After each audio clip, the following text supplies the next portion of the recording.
Hi everyone, I am Jessica. Welcome back to my channel. Today we're starting something really fun. It is the first day of the 2024 Scrappy Sampler. If you haven't heard of this before, I have an introduction video on the Scrappy Sampler. I'll link that below so you can watch it.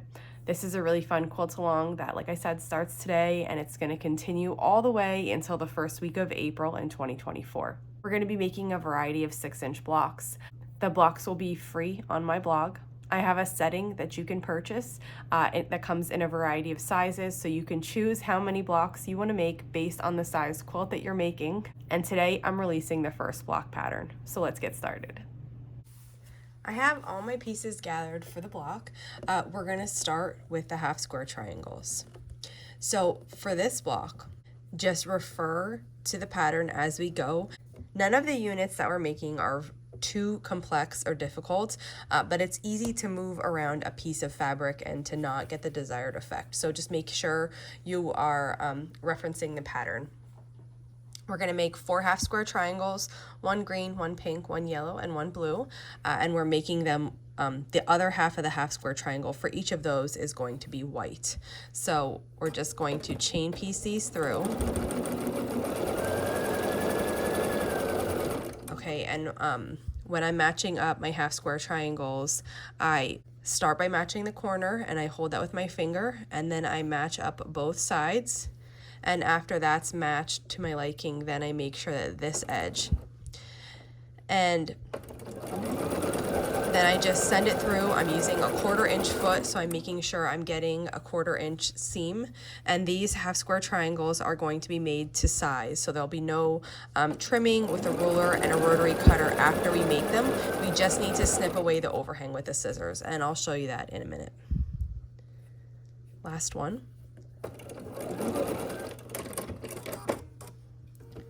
So we'll just snip these apart.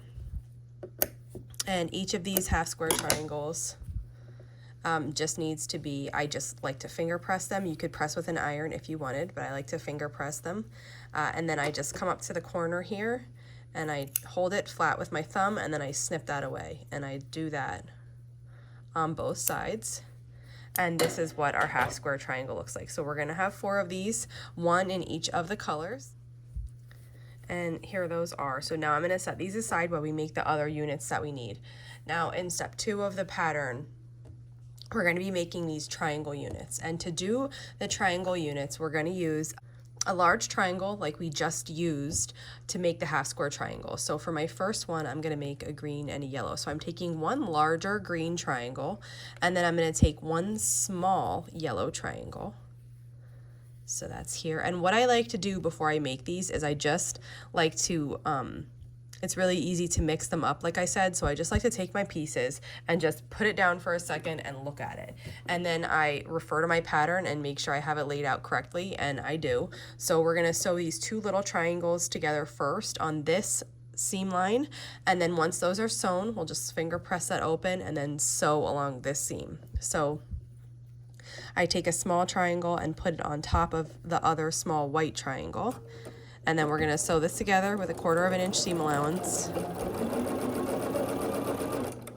We'll cut this. Okay, and then just finger press this open just to trim this. I trim this now because you need this point to be able to match it up. So now this piece is going to get sewn on here, but like I always, when I match my triangles, I start at this bottom corner. So when I trim that overhang away, I'm able to appropriately like match this corner up. And then I get everything laid out how I like. This white one's a little bit, there we go. Okay, and once it's laid out nicely, then we start sewing here.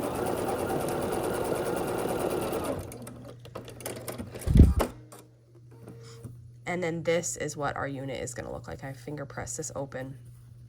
This is what our unit's going to look like. And we're going to trim away these just like we did with the half square triangle. So if I just come in here and trim that, and then I do the same thing on this other side. And this is what our unit looks like. So we need to make 4 of these, but every single one is a different color combination. Now they're laid out in the pattern, so make sure you are referring to the pattern as you do this. And then you're just going to do these in the same all 4 of these though in the exact same manner using the correct colors. I have all the pieces now, so it's a large green and a small yellow, a large yellow and a small blue, a large blue and a small pink, and a large pink and a small green. And I'm going to set these aside. We have one more unit that we need to make before we can start assembling, and it's a 1/4 square triangle with all of the colors that we need. So we have the small triangles. When you cut these, they're cut from a square actually that looks just like this, and you cut it on both diagonals, so you get 4. We only need 2 of the triangles from each of those squares. So what I do, since this is a sampler, I have these other ones. I'm just gonna set these aside with my fabrics that I'm using in this sampler. We might be able to use this at some point in the future, so I set those aside. This is the layout of the block that I'm using. It's pink, green, yellow, and blue.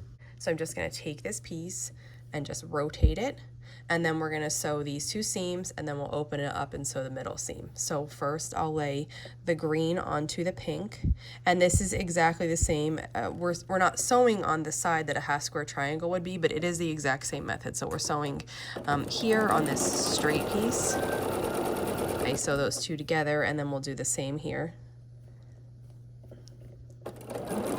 And this 1/4 square triangle, we do not trim. A lot of times a pattern calls for you to trim the 1/4 square triangle after, but these are not. This is made to size, so there's no trimming with a ruler and a rotary cutter. You'll just be trimming the overhang at each of the corners. So then what I do is I just like finger crease that bottom one open like I just did, and I'm trying to lay these out very nicely. So I have this top one perfect. This one is a little bit skewed, but what I'm going to do is just get my needle in that, and then I'm going to stop for a second and reposition this blue one so that it's perfect. There we go. That lines up really nice for me. 1/4 inch seam.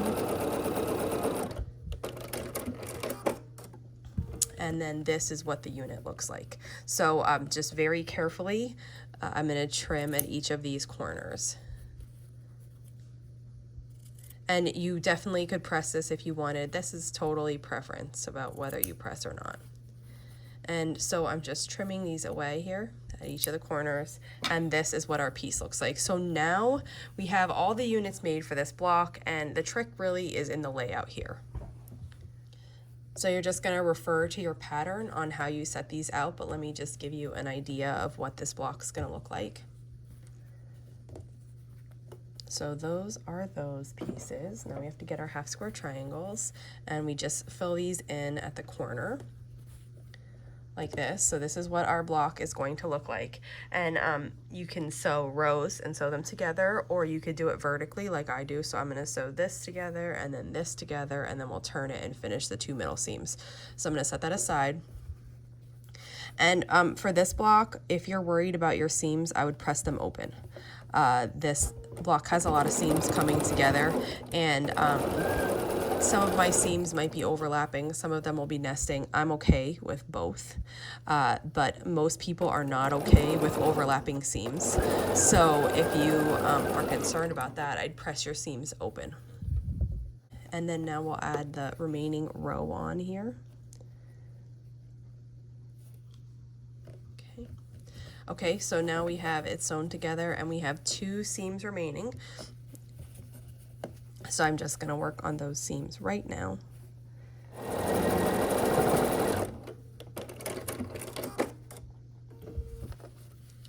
And here is this block.